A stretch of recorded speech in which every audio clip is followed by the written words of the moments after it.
Drillman is the retarded cousin of Crashman.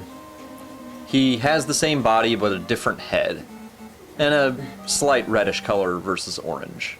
But coloration is irrelevant. He is the retarded cousin of Crashman. He's retarded in many ways. He's retarded in the fact that he looks retarded. The look on his face does not scream, "I am a terrifying monster that's going to kill you." It screams, "Duh." He has probably a little oil drool dripping out of the edge of his mouth if you look closely.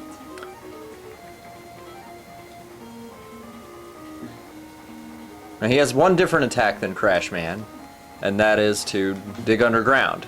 But, of course, as I do, I get ahead of myself.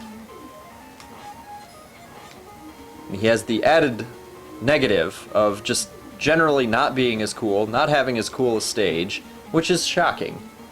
In this period, you have, as I've mentioned in a previous video, Castlevania 3. Gorgeous NES game. Beautiful NES game. Brings tears to my eyes. Almost as beautiful as having your first child born. Oh, who am I kidding? It is. Just as beautiful. But Crashman's stage, several years previous to that, is more interesting than this. The more advanced level. I mean, this is just... You can't even jump high enough to hit those fucking spikes on the ceiling. So they're basically there to try to build up fake tension. Now, you want to build tension, you build a stage like Quickman's stage. That's a stage that causes tension, because if you don't move right, you get fucked. In this stage, you just kind of look around and, oh, hey, spikes, those kill you. That's not tension. That's casual indifference. That does not inspire me. Hell, I go back to Bubble Man again. His stage was more tension-inspiring than this shit.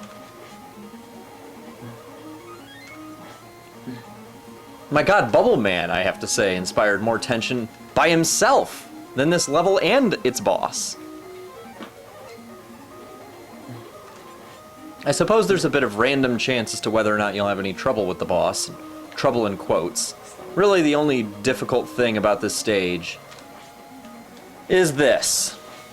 For some reason, I could not time the slides under those rocks very well, so I kept ending up getting hit by them. They are not that difficult to dodge. They really aren't. But it was one of those days where I would equal fail. And ultimately, the best way to deal with them is just to flash freeze them, or whatever the hell they want to call it in this game. Whatever it is, it won't be as cool as it was in the old days. Flash stopper. I typically don't consider myself a romanticizing type who constantly sucks off the old days, but I cannot help the age in which I grew up for video games. That has not lessened my enjoyment of newer games, but it does provide a slant, it does provide a bias, which I will not deny. But at this point, I just didn't have the patience to try to be badass. I didn't want to waste the weapon energy, so I do just let him cut me. And he's... If anything, even he isn't stupid enough to let you live when you run up to him and touch him. Which is, of course, the end-all be-all way of taking damage in the old-school video game. So you just shoot him once, and I'm really surprised here. Sometimes he'll just decide to be intelligent and go apeshit and run at you and fire off his drills, which are essentially instant exploding crash bombs.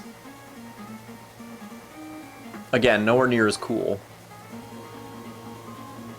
The weapon is certainly cooler than the boss. In fact, had I put my mind to it, I probably could have beaten him in the last area. But I am old and cautious, 9 times out of 10. When it comes to bosses, that is. I'm more daring when it comes to levels. You don't want to get to a boss and run out of weapon ammo in this, especially when you're not a hardcore fuck 'em up with just your regular cannon type of player. Yes, I'm more of a daredevil in levels. Oddly enough. Ah, there he goes. But look at the damage he did. His crash bomb, drill, whatever the hell it is, his flying spiked dildo, is Fail. He is Fail, and this level is Fail. And then you get to go back to Mega Monkey.